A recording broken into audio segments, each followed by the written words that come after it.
महाभारत की कथा श्रवण करवाते हैं, कहते हैं जब कौरव पांडवों का थोड़ा लघु रूप में सुनाए हैं, वेद व्यास जी ने लिखा है। कहते जब कौरव पांडवों का युद्ध चल रहा था, देखिए ये भी धर्म और अधर्म का युद्ध था। विजय किसकी हुई है आप सब लोग बताइए? धर्म की। हम आप सुबह से शाम तक कितने मंदिर होंगे हमारे भारतवर्ष में, सुबह और शाम कहते हैं धर्म की जय हो, अधर्म का नाश हो। वहां पर भी धर्म की विजय हुई। कौरव पांडवों की कथा श्रवण करवाते हैं, कहते हैं जब कौरव पांडवों का युद्ध चल रहा था, आप सब जानते हैं इस कथा को, कि दुर्योधन सभी भाई मिलकर के पांडवों का धन हरण कर लिए थे। उनको 5 गांव नहीं दे रहे थे।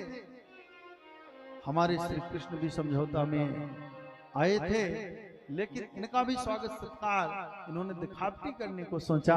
हमारे ठाकुर के सामने दिखावटी नहीं चलता, फैसला बड़ा ऊंचा आता है ठाकुर का। एक बार प्रेम से बोलिए राधे राधे। तो यहाँ पर कथा आती है, कहते हैं कि हार गए। अधर्म की सदैव हार होती है। जब ये हार गए तब क्या करें? इनका एक पुरोहित था। अच्छा, जिसका गुरु ही ऐसा हो तो फिर चेला का क्या कहना। एक बार प्रेम से बोलिए राधे राधे। गुरुपुत्र अश्वत्थामा था। अश्वत्थामा दुर्योधन के पास पहुंचा। दुर्योधन की टांग भीष्म की गदा से टूट गई थी, और पहुंच करके कहता है कि हम आपसे पहले बोल रहे थे हमें भी मंत्री बना दो, तो इतना बड़ा युद्ध जो था ना मैं विजय में कर देता। दुर्योधन कहता अभी भी पावर है हमारे पास, मैंने तुझे बना दिया मंत्री, अब कर तू क्या करेगा? तो अश्वत्थामा कायर गया तो द्रौपदी के 5 पुत्र गले काट दिया। यहां पर किसी का एक पुत्र की चोट लग जाती, खरोंच लग जाती, तो मन कितना दुखित होता है। होता है कि नहीं होता? जब 5 पुत्र मारे गए तब क्या करें? अर्जुन आ गए, द्रौपदी है, श्री कृष्ण भगवान भी आ गए उस बीच में। माता द्रौपदी बड़े ही दीन दुखी मन से रुदन करती हुई अर्जुन से कहती है, माता शिशुना निधनम सुताना निशम्य घोरम परिताप्यमाना तादारुदद्वांस कुलाकुलांची ताम सांत्वयन्नाह किरीटिमाली। द्रौपदी के नेत्रों से अश्रु छलछला करके बहने लगे। अर्जुन के सामने कहती है कि बहुत बुरा हुआ। अर्जुन वहीं पर द्रौपदी को सांत्वना देते हैं और कहते हैं कि देवी चिंता मत करो, मैं अभी जाता हूं, अश्वत्थामा को लेकर के आता हूं और आपके सामने ही उसका वध करता हूं। उसके ऊपर तुम अपने चरण पांव रख करके और फिर इन बच्चों की तिलांजलि कर दो। चल दिए बड़े जोर से। श्री कृष्ण भी साथ में है, क्योंकि श्री कृष्ण सारथी थे ना। अश्वत्थामा, अच्छा यहाँ पर दुर्योधन के पास ये जब 5 बच्चों का सर लेकर के गया था, तो उसने भी फटकार लगा के अपने पास से भगा दिया था। ये कायर लोग करते हैं, आप ताई करते हैं। कभी भी किसी के बच्चों को चोट मत पहुंचाना। देखिए हम आप एक चीज तो कंफर्म माने कथा सिखाते हैं कि आज हमारे पास जो शक्ति है, पावर है, एक दिन ये आएगा कि हमारा हाथ भी ऐसा नहीं होगा। इसको मत बोलो। सबको जो आज हैं उनका भी कभी जवानी रही होगी, कभी युवा अवस्था रही होगी, और कल हमारी आपकी सबकी बुढ़ापा आएगा, ऐसा समय आएगा। यहां पर अश्वत्थामा को जब मालूम पड़ा कि अर्जुन बाण लेकर हमारे ऊपर दौड़ पड़े हैं, भागना चालू कर दिया। भागते भागते भागते उसे जब लगा कि अब मैं पकड़ा जाऊंगा, तो उसने उसके पास में ब्रह्मास्त्र छोड़ दिया। ब्रह्मास्त्र जो ही चलाया, बड़ी जोर से आवाज आई। श्री कृष्ण भगवान कहते हैं अर्जुन से चिंता मत करो, इसने चला तो दिया, इसको लौटाना नहीं मालूम, फिर प्रभु क्या करें? तब यहाँ पर बताते कहते हैं ब्रह्मास्त्र को ब्रह्मास्त्र से ही काटा जा सकता है। इस संसार में कोई भी चीज लोहे को लोहे काटता है, कोई जहरीला जीव अगर हमको काट देता है तो जहरीले इंजेक्शन लगते हैं, आप सब जानते हैं इस बात को। यहां से ब्रह्मास्त्र ही छोड़ दिए। जब अर्जुन भी ब्रह्मास्त्र छोड़े, दोनों ब्रह्मास्त्रों का टक्कर हुआ, तीनों लोग 14 भवन में उसकी आवाज गई। लास्ट में दोनों को लौटा लिए अर्जुन, और अश्वत्थामा को पकड़ के लेकर के गए, द्रौपदी के सामने पेश कर दिए। और द्रौपदी के सामने जो ही पेश किए, जो ही सामने किए, कहते हैं बताओ अब इसका वध कर दूं। वध करने के लिए कहते हैं तो द्रौपदी कहती है कि नहीं, हमारे अब भी 5 पुत्र मारे गए हैं, पुत्र का दर्द पीड़ा मैं समझती हूँ, हमारे गुरु पत्नी अभी जीवित है, कृपी मत मारो। ब्राह्मण को तो वैसे भी नहीं मारना चाहिए। फिर श्री कृष्ण के सामने अर्जुन देखते हैं, कहते हैं कि देवी तो कहती है कि ये हमारे गुरुपुत्र हैं, द्रोण के पुत्र हैं, इनको नहीं मारना है, क्या करें? तब श्री कृष्ण भगवान कहते हैं कि जीवन में ब्रह्म हत्या करनी नहीं चाहिए और आतताई को कभी छोड़ना नहीं चाहिए। बड़ी मुसीबत में अर्जुन हो गए, ये ब्राह्मण की हत्या करनी नहीं चाहिए, और आतताई बालक की हत्या करने वाला आतताई कौन है ये सुन लीजिए आप लोग। असावधान आदमी, जैसे हम लोग हैं, किसी से दुश्मनी हो गई तो उसको ऐसा देखते कहीं अकेला मिल जाए, निहत्था मिल जाए तो उसको मारे, ये आतताई है। इनका वध कर देना औचित्य बताया गया है शास्त्रों में। पागल, कोई पागल हो उसको कभी नहीं मारना चाहिए, ये आतताई है, उसका वध करने में कोई पाप नहीं है। श्री कृष्ण अपने मुख से कह रहे हैं, किसी का अन्न में आग लगा दे, खेती में जो और मकान में आग लगा देते हैं, इनका वध कर देना औचित्य बताया है शास्त्रों में, इनको मार डालना चाहिए, इसमें पुण्य मिलता है। प्रेम से बोलिए। आगे लिखते हैं जो रथहीन हो, अब जैसे आप रथ लिए हैं, युद्ध के लिए तैयार खड़े हैं, सामने वाला तैयारी में नहीं, आप उसको मार के सोचे हम बहादुर बन जाएंगे, तो आपने कोई बहादुरी नहीं की, बल्कि शास्त्र कहता है कि ऐसे लोगों को जान से मार देना चाहिए। आगे लिखते हैं कि जहर देने वाला, किसी को धोखे से जहर दे दे, उस आदमी को मार देना चाहिए। बुरी नियत से शस्त्र, देखिए शस्त्र रखना अच्छी बात है हमारे घर में, हमारी सुरक्षा के लिए, पर हम इस नियत से रखें कि हम शस्त्र रख करके उसको डरा कर उसकी जमीन जायदाद, उसकी पत्नी का हरण कर लेंगे, उसके साथ लूटपाट कर लेंगे, उस आदमी को मार देना चाहिए। श्री कृष्ण भगवान कहते हैं कि किसी की स्त्री को छीनने वाला, उसको भी मार देना चाहिए। तुरंत ही अर्जुन समझ गए प्रभु श्री कृष्ण की बातों को, और अपनी तलवार निकाले, तलवार निकाल करके मुकुट सहित अश्वत्थामा के उसका सर मुंडन कर दिए अपनी तलवार से, और अपने शिविर से बाहर कर दिए। प्रेम से बोलिए।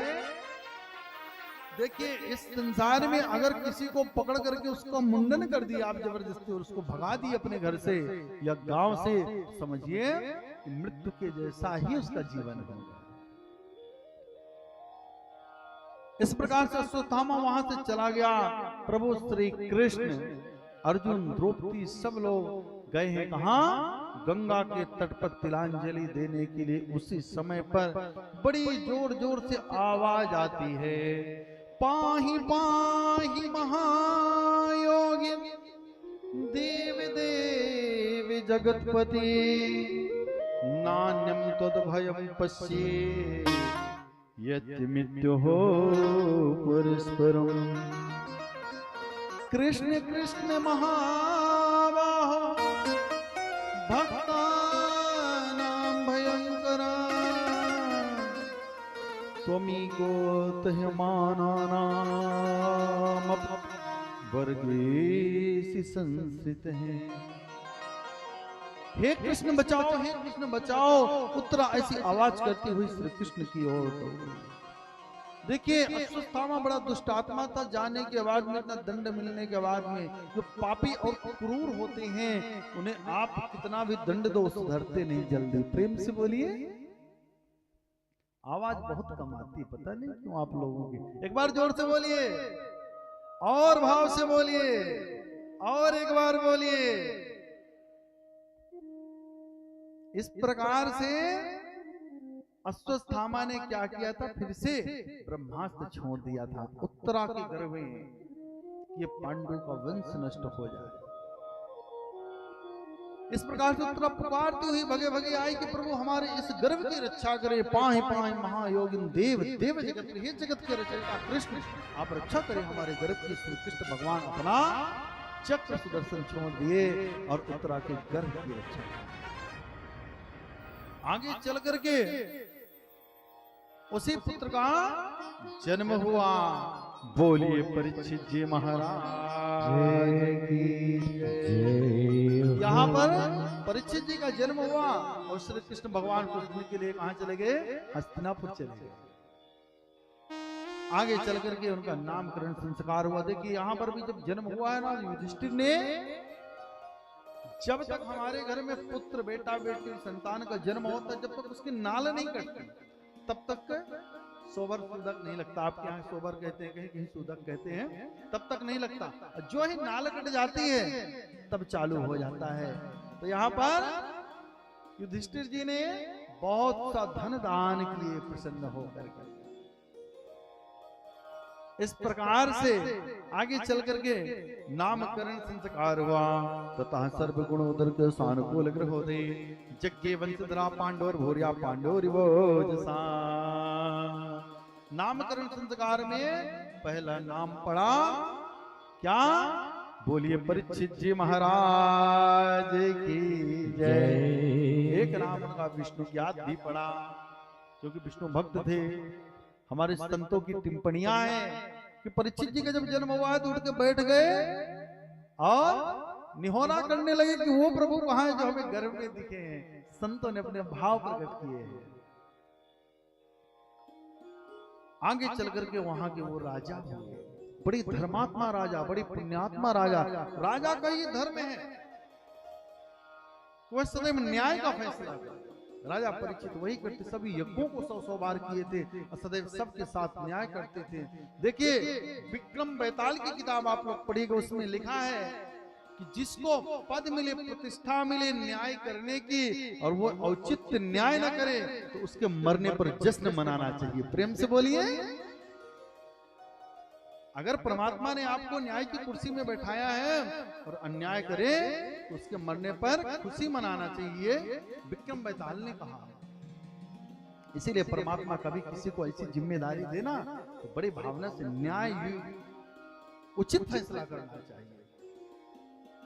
आगे चल के राजा परीक्षित सैकड़ों यज्ञ करने के बाद एक दिन की बात है, हमारे संतों ने कहा है, भागवत जी में तो नहीं लिखा कि जरासंध का मुकुट सर पे लगा लिए और शिकार करने के लिए चल दिए वन की। जो ही शिकार करने गए बहुत से जीवों को मार करके वापस आ रहे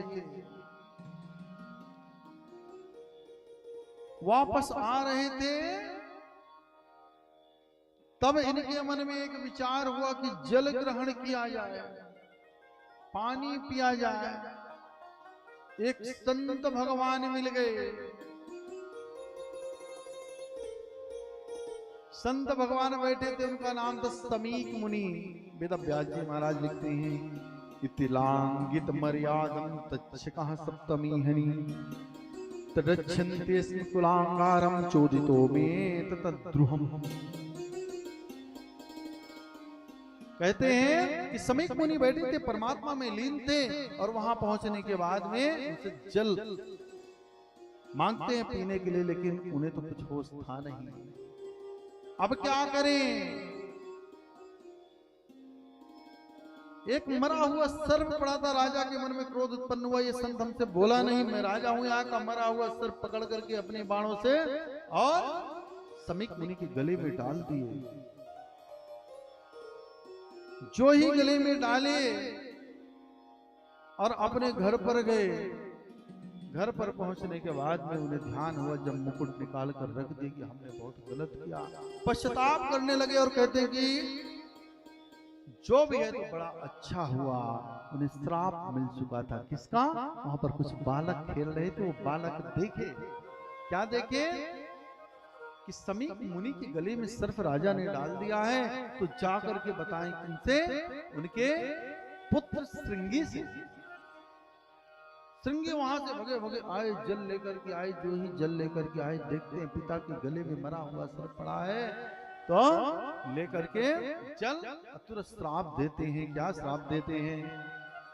तंडच्छत्तिस्मि कुलांगारम चोदितो मात तद्रुहम। आज से 7वें दिन तक्षक नामक सर्प आएगा, तुझे डसेगा और तू मृत्यु हो जाएगी तेरी। तूने हमारे जैसे पिता, धर्मात्मा पिता के गले में मरा हुआ सर्प क्यों डाला? इस प्रकार से कथा श्रवण करवा ही रहे थे, याचना कर बैठे श्री सूत जी महाराज से, सनकादिक ऋषि के प्रभु, हमने सुना है कि इस घोर कलयुग में, कलयुग में रहने का स्थान भी राजा परीक्षित जी ने ही दिए हैं। आप वो कथा हमें विस्तार से सुनाइए, हमें सुनने की इच्छा है।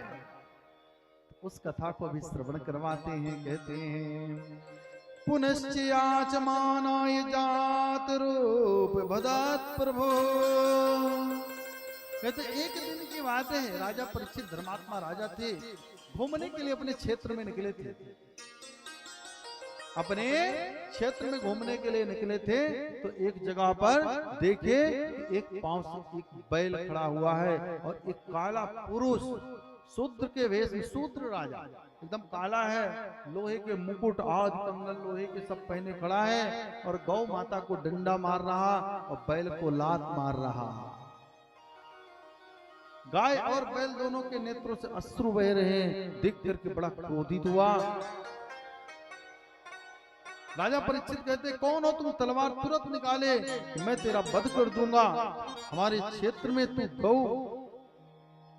गौ का मतलब पृथ्वी और बैल का मतलब धर्म।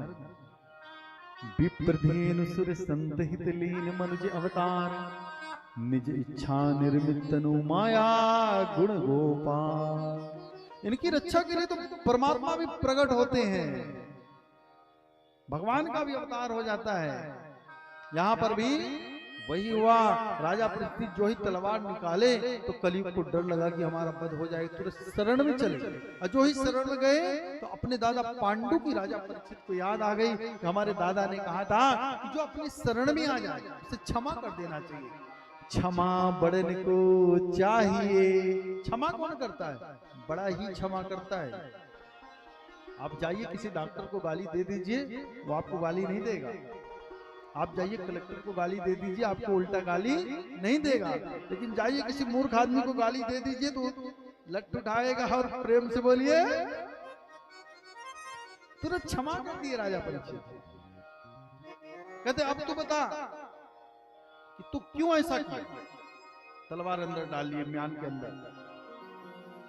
तब कलयुग कहता प्रभु हमारा समय आ गया है तो हमें रहना चाहिए, हमारा काम है, कलयुग का काम है इंटरसेंट काम करना, तो हम इनको मार रहे हैं, क्या गलत कर रहे हैं भला? या कि आप हमारी व्यवस्था कहीं अलग कर दीजिए। तब राजा परीक्षित उनकी व्यवस्था अलग करते हैं। क्या कहते हैं? दूतम पानम स्त्रियः सोना यत्रा धर्मश्चतुर्विधा। कहते हैं सुनो, जहां पर दूतम जुआ खेला जाता है, जिस घर का आदमी जुआ खेलेगा समझना वहां पर कलयुग का बढ़िया एकदम से डेरा जमा हुआ है। प्रेम से बोलिए। तो भैया आज इस कथा को सुनने के बाद तो सबको सुधार ला लेनी चाहिए, जो भी गांव वाले हैं भैया। जहां पर मदिरा पान की जाती है वहां पर कलयुग विशेष रूप से डेरा डाल के रहता है। इसीलिए आज से सब लोग संकल्प करें, हमको ऐसे कर्म नहीं करना है, नहीं तो हमारे बेटा बेटी परिवार पितृ सब दुखित होंगे। ऊपर से कल भी आप लोगों से हमने कहा कि हमारे पितृ देखते हैं, जो कथा सुन रहा तो प्रसन्न होंगे, जो डुबकी लगा रहा गंगा जी में प्रसन्न होंगे, और गलत कर्म करेंगे तो देख करके बड़ा दुखित होते होंगे। इसीलिए पितरों की शांति के लिए और अपने जीवन की शांति के लिए, अपने बच्चों की शांति के लिए इस कर्म को भी सबको छोड़ देना है। एक बार प्रेम से बोलिए, दूतम पानम स्त्रिया, पराई स्त्री या कोई पुरुष स्त्री का मन करे या पुरुष स्त्री पुरुष का मन करे, दोनों उस घर में कलयुग का वास है। इसीलिए कभी भी पर स्त्री को नहीं देखना चाहिए, पर पुरुष को नहीं देखना चाहिए, ऐसा मन में विचार रखो। वहां पर कलयुग का वास है। कितना भी कुछ लोग हैं सोचते हैं गलत कर्मों से धन जुटा लेंगे, वो धन विनाश कर देता है 10 साल के अंदर, और 10 साल के अंदर अगर नहीं किया तो तीसरी पीढ़ियां आते आते तो पूरी पीढ़ियां नष्ट कर देता है। हमारे गांव वाले तो सब भोले भाले होते हैं, लेकिन शहरों में अक्सर देखने को मिलता है। तो ऐसा कभी कर्म न करे। बहुत कम शब्दों में बोल रहा हूं। सोना यत्रा धर्म चतुर्विधा, स्वर्ण सोना, सोना में कलयुग होता है। इसको हम घुमा फिरा के बात कहें तो गलत है। अगर आप थोड़ा बहुत रखे हैं अपने पहनने के लिए, शोभा श्री के लिए, आनंद, कोई बात नहीं। ज्यादा सोना रखेंगे, देखिए ना पेपर में मोबाइल में आता रहता है कि आज वहां 25 ईंटें पकड़ी गई। ईंटें तो चली ही गई, जेल खाना गई अलग से। प्रेम से बोलिए।